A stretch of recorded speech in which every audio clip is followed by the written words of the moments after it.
course, you all have heard of, how many have a little bit about our keynote speaker. Let me make sure about our keynote speaker for this evening, Claire Culwell. She met her birth mother in 2009, found out that she survived the abortion that took the life of her twin. She shares her story in honor of her beloved sibling. Claire's passion reminds the audience that every life lost through abortion cannot be taken back, and every life saved from abortion is a profound witness of God's hope and love for every human life. Without any further ado, Claire Culwell, please come on up.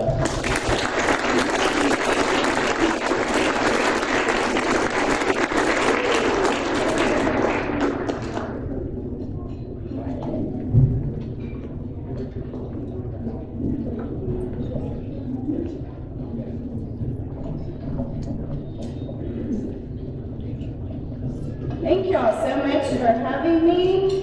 It's so fun to be here. I'm actually from Austin, but I traveled here from Lindale, Texas. Has anybody been there before? It's a little town right outside of Tyler. We have about 6,000 people, one main road, and my husband and I just moved there 3 months ago. And we bought a little house, a fixer-upper house on 2 acres. We promised our kids animals. That's how we bribed them into moving out of Austin. And my mom, I came back to Austin a couple weeks ago. She said, it's like you're driving back from a mission trip.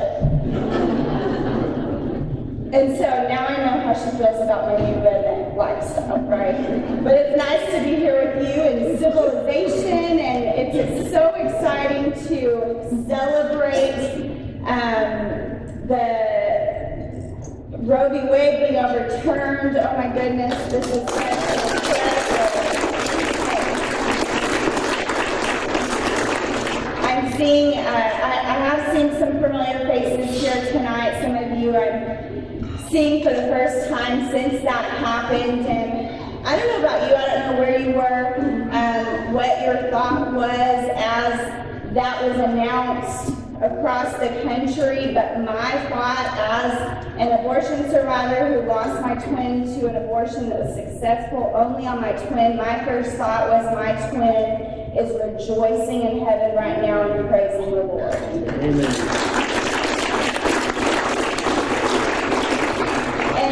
I really do believe that there was a choir as big as Texas, maybe bigger than Texas, if that's possible, rejoicing and praising the Lord. But not only that, I think that those babies who are aborted, who are with the Lord, that they were pleading for the Lord to continue to use people like us in places like Allied Women's Center to be the solution and the helping hand in a woman's moment of crisis right here in San Antonio. And so I think that's something that we can celebrate tonight, but also we know that we are being a part of that solution tonight as we move forward in a post-Roe culture in a post-Roe Texas.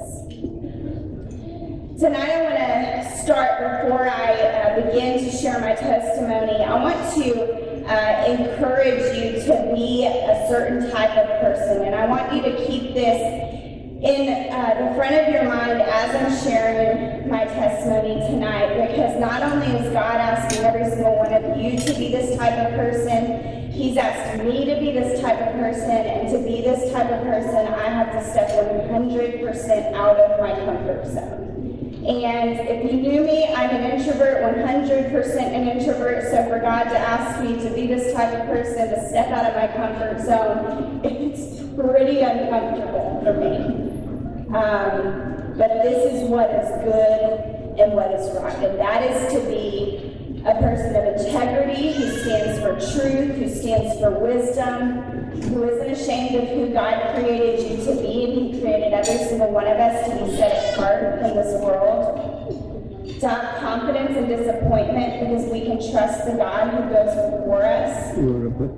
God has called all of us to be these things. And tonight, I hope that you grasp through my testimony the importance of what Allied Women's Center is doing right here in your community, in your neighborhood, and in your families. And that you will know that my story can be your story too. God will, He can, and He will redeem and restore your life, and He loves you beyond measure. I grew up as an adopted child. Adoption was my family's normal. My sister and I don't remember finding out that we were adopted. It was this incredibly positive thing. My mom is here with me tonight who adopted me. And I couldn't think of a better life. I mean, growing up in a Christian home, being told that we were wanted, chosen, and loved, those were the things that our parents spoke over us all our life. That was our normal. That was our reality. And so you can imagine our surprise when we got to elementary school, middle school, high school, and kids would be like, to my sister and I, they'd say things like, "Gosh, I'm sorry that you're adopted," or "What was it like at the orphanage?"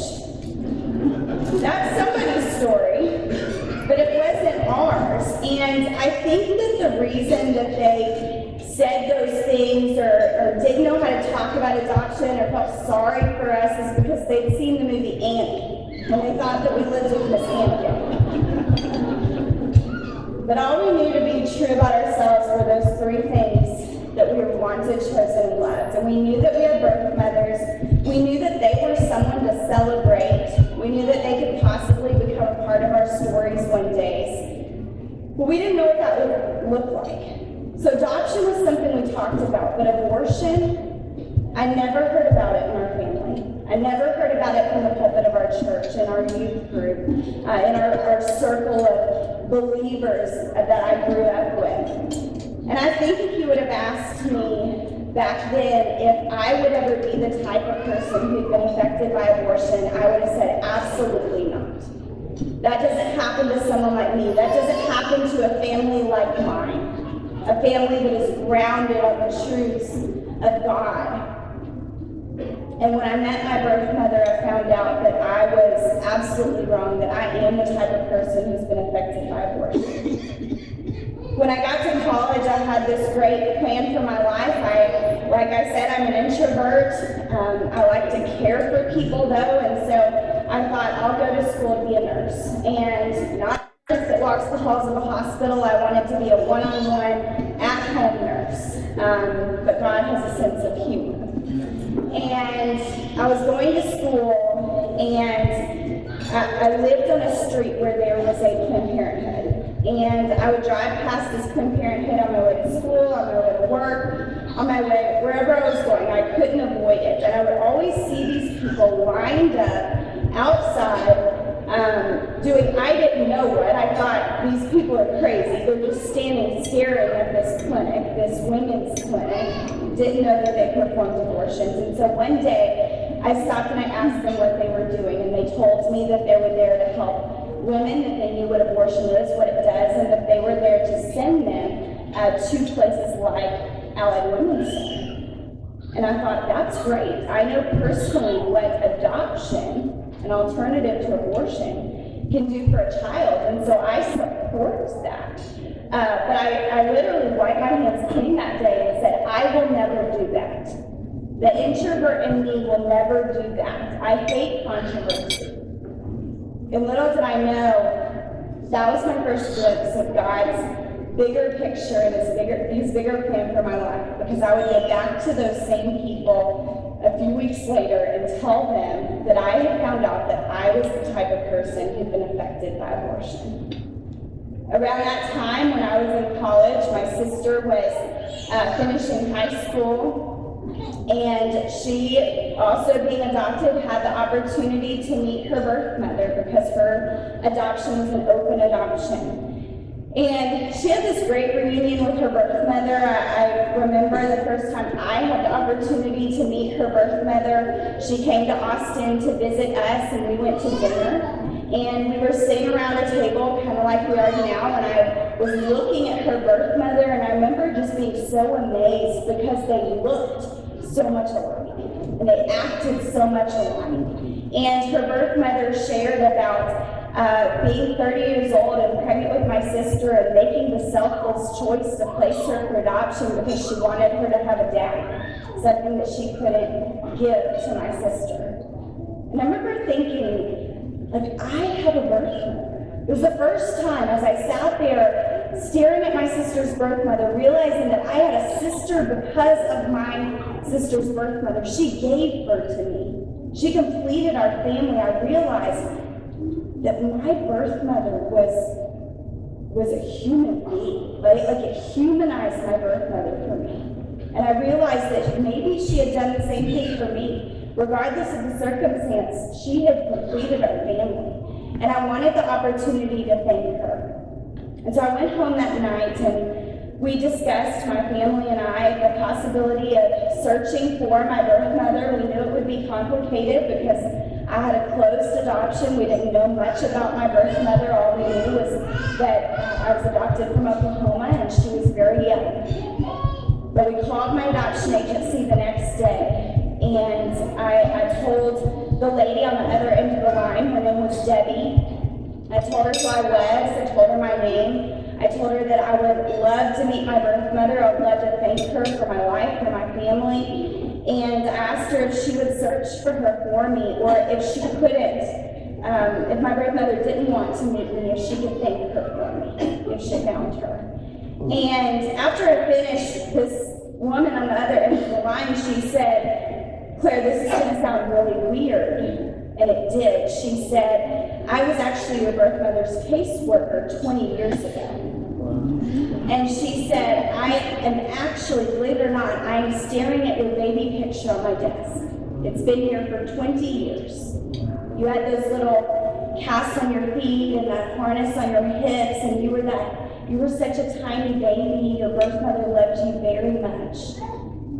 And she said, I'd love to search for your birth mother. I haven't kept in touch with her, but I'll try to find her. And I hung up the phone thinking, that was weird. I mean, who keeps somebody's baby picture on their desk for 20 years?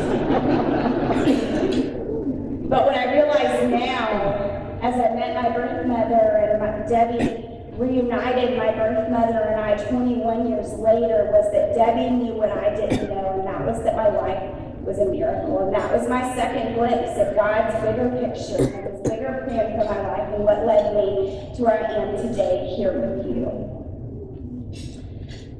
She called on Christmas Eve, and it was the greatest Christmas present I've ever received. She said, "Claire, your birth mother would love to meet you," and I was thrilled. My mom, my sister, and I, being girls, we went into full motion. We planned what we would wear, what we would eat, what pictures we would take her, what music we would play in the background, and we met in Dallas, in between spot for us, because she lived just outside of Stillwater.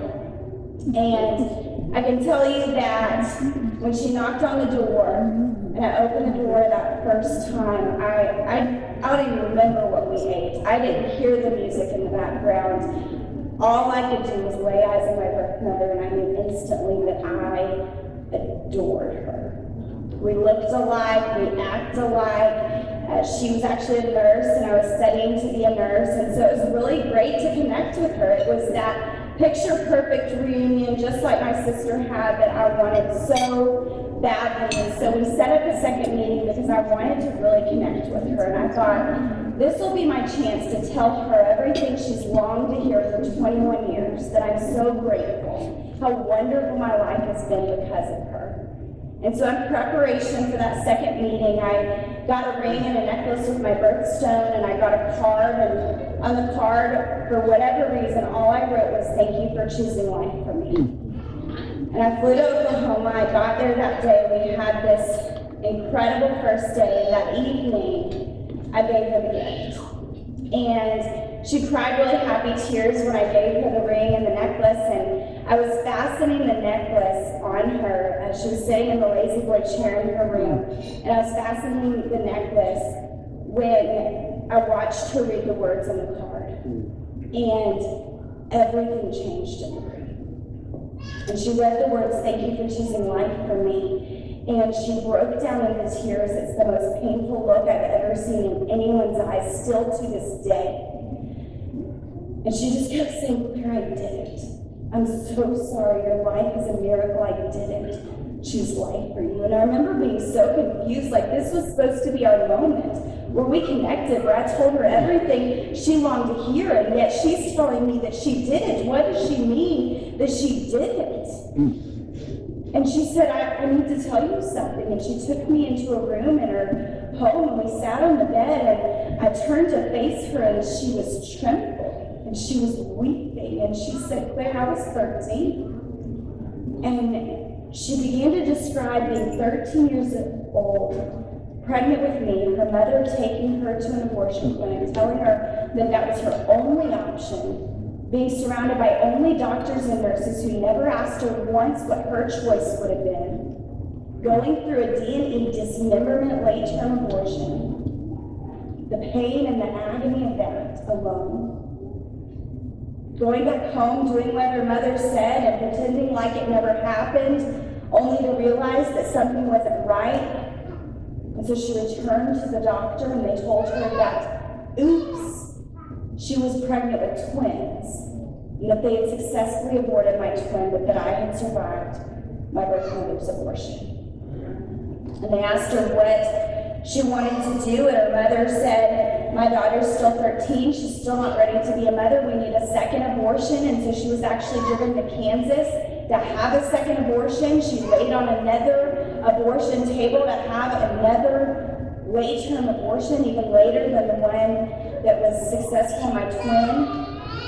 And they told her after examining her that they had ruptured the sac that I was in, and so it was too dangerous to perform that second abortion. And so miraculously, I made it out of 2 abortion facilities alive in my birth mother's womb.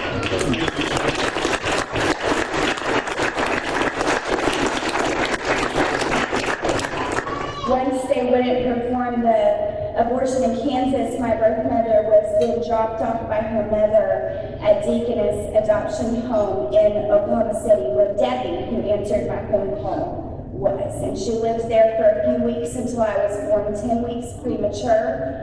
I weighed 3 pounds, 2 ounces. I had a dislocated hip. I had clubbed feet. I wore body casts until I was 2 years old, as the doctors corrected the complications that my birth mother was told were because of the abortion that I survived, that successfully aborted my twin. But miraculously, doctors who have looked at my records, or the timeline of my records over the past few years, they believe that the complications that I have could be just because I was a twin.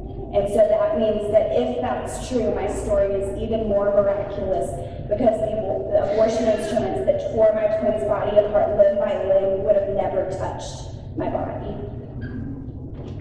So as you can imagine, finding out I survived my birth mother's abortion, finding out I was a twin, finding out that my birth mother tried to abort me, that my grandmother didn't want me, all of these things, I thought the worst thing that would happen to me would be that she wouldn't want to meet me. I never imagined that I would find out when I did.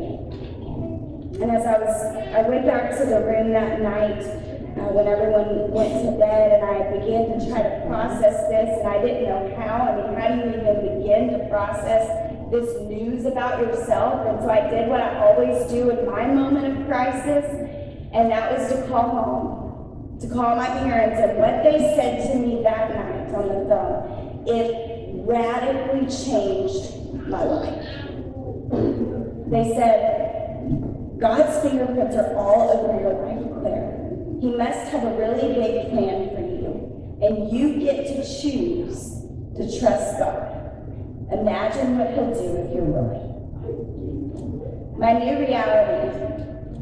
reality is that I am an abortion survivor, and I am a twinless twin. I am unwanted, rejected, and aborted. That's my new reality that I have to walk around every single day and realize. But in that moment, as I called my parents and I finally stood on solid ground, and while my world was just spinning around me, I realized that my circumstances are not what define me. What defines me is what my parents spoke over me all my life, and that is that I am wanted, chosen, and loved. I am a child of God. I am forgiven. I am redeemed.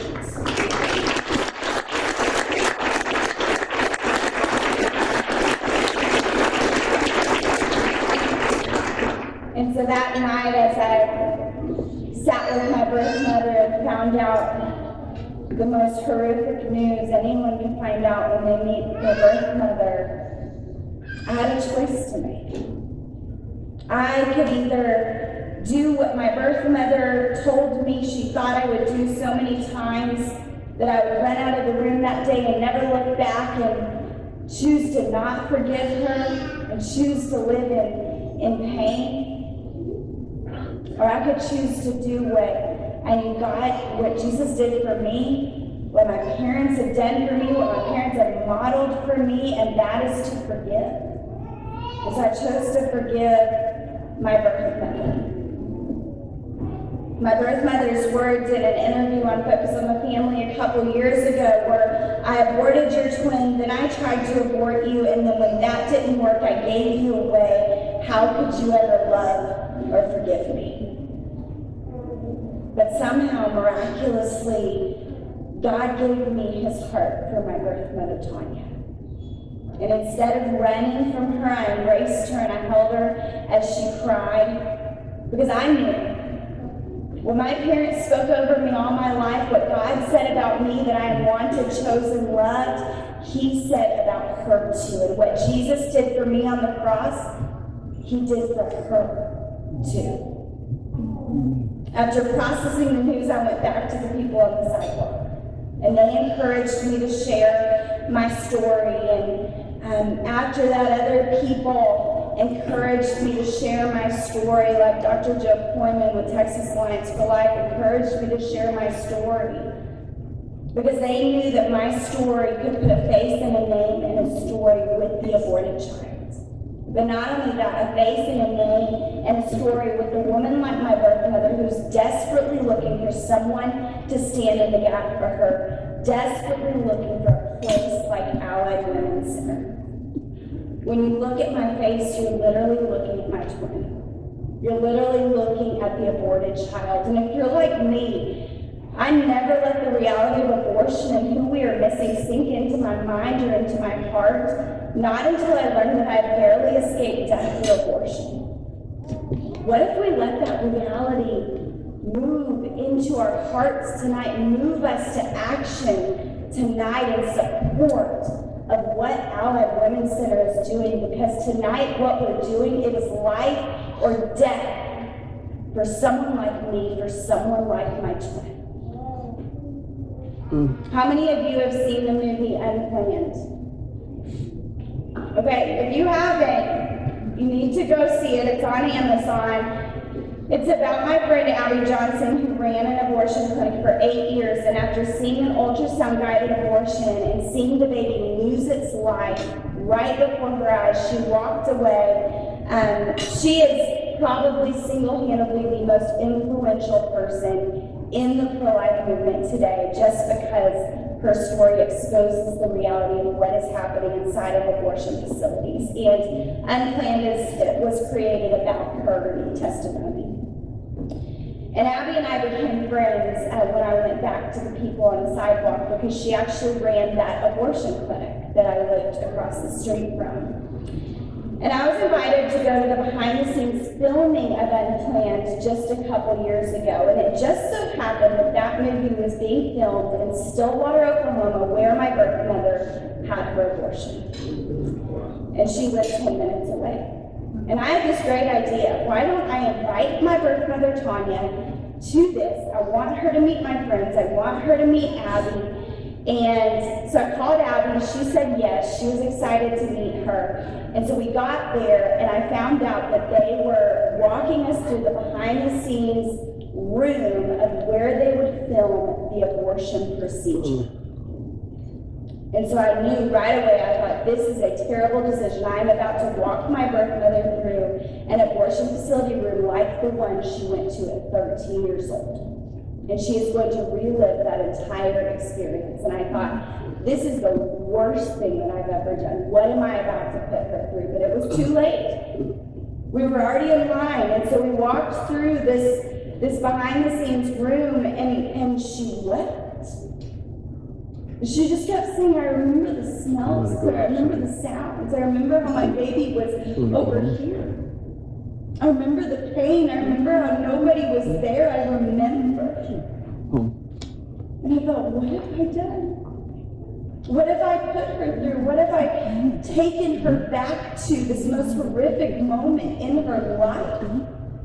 But afterwards, we went into this room, and Abby, we were going to have dinner. There was about 50 of us, friends and collect leaders that knew Abby, that had been personally invited. And Abby got up in front of us while we were eating dinner, and she talked about how she was so grateful for God's forgiveness for the 8 years that she had participated in the abortion industry.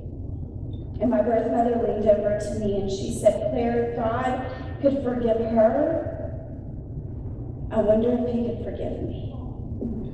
And that is why I'm so passionate about what Allied Women's Center is doing in your community, because not only do they share the truth about abortion to save the lives of babies like me, but they share the truth about Jesus and the forgiveness that is available to those who believe and trust in him.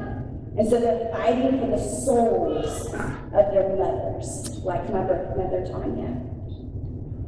When I learned I was an abortion survivor, it was hard to know where to turn. I was navigating my new reality in a world that didn't want me to exist, surrounded by Christians who were completely silent. As I began to share my story, I realized the importance of stepping out of my comfort zone for things that mattered.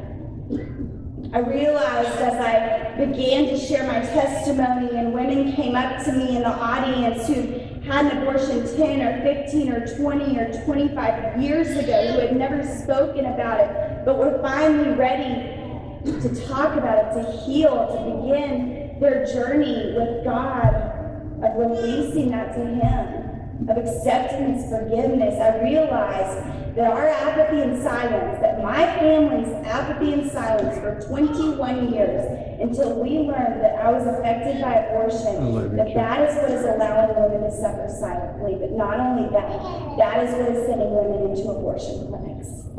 Because they don't know that they can come to someone like me, to someone like you.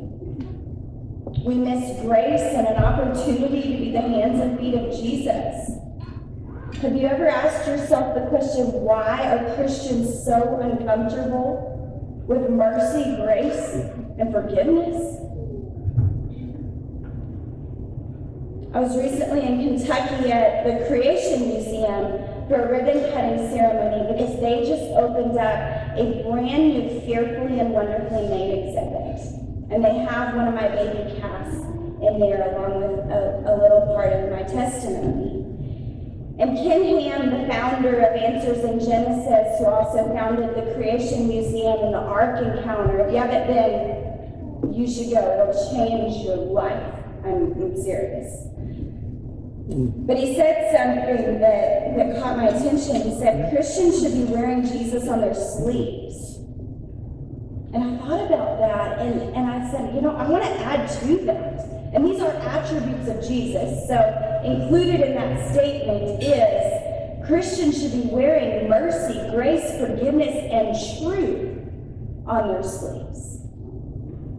And tonight is our opportunity to begin to be that type of person we talked about earlier, that person of integrity who wears Jesus on our sleeves. In every way possible, in every circumstance that comes our way. I'm a mom of 4. My husband and I have 2 boys and 2 girls together. I have been incredibly blessed. 3 of my kids have birth mothers. So, like I said, adoption is our normal.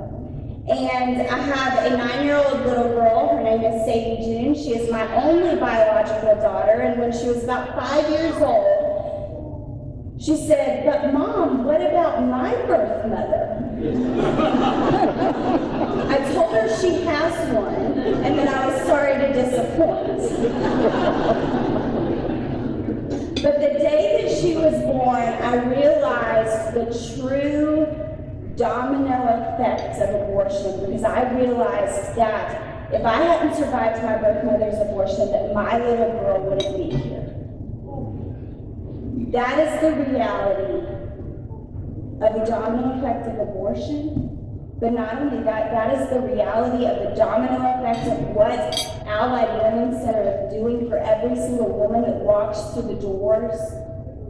Because one day I hope and I pray that my little girl, Sadie June, she grows up to be a mother and a grandmother and a great-grandmother. And so we are not just changing one life or saving one life tonight. We are saving and affecting generation after generation after generation.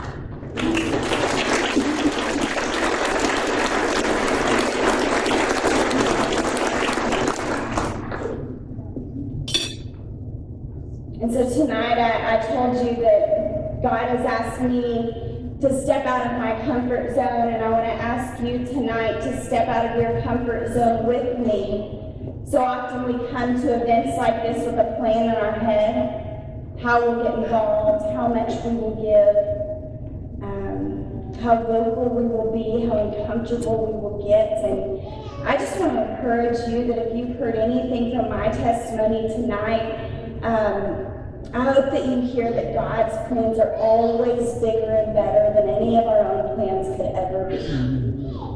And that you could step out of your comfort zone tonight and throw away your plans, throw away what the involvement and the generosity that you came planning, and ask Him how He would have you give and how He would have you serve, how He would have you get involved, how uncomfortable He would have you get, because He will bless that.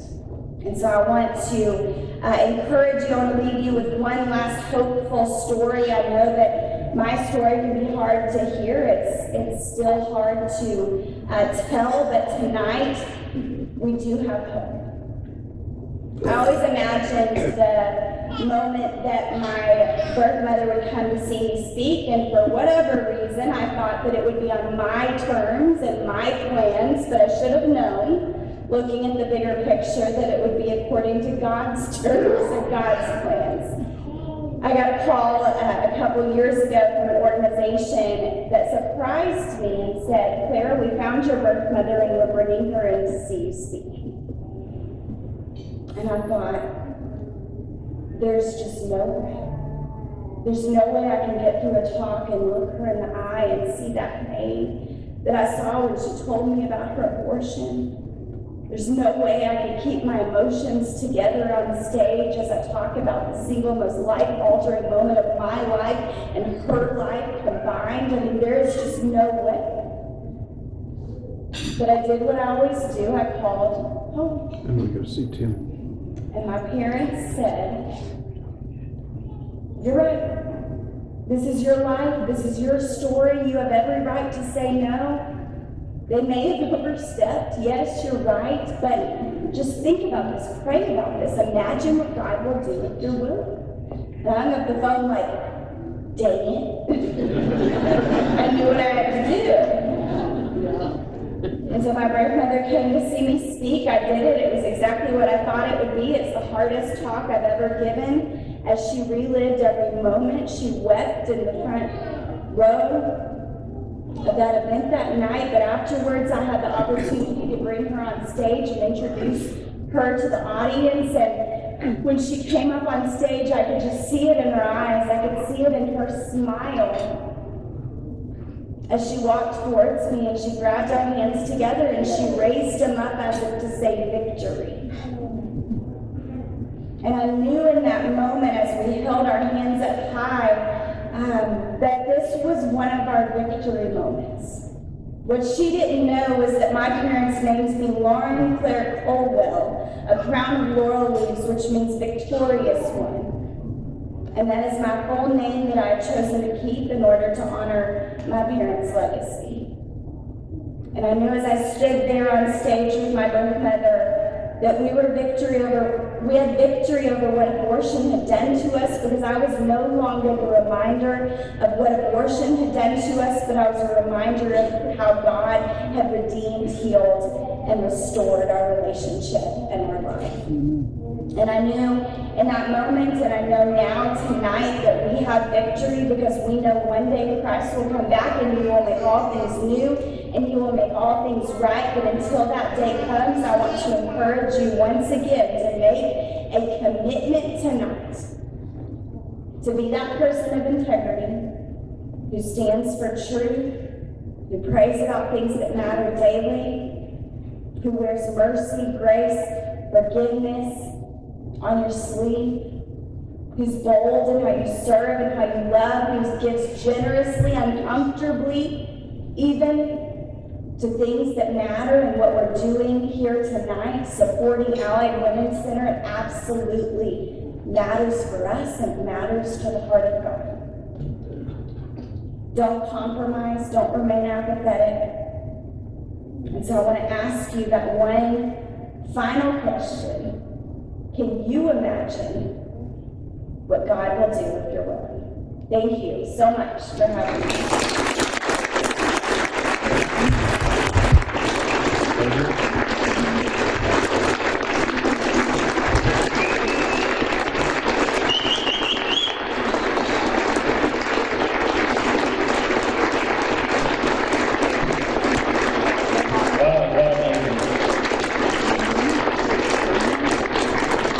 see where you see where we're going.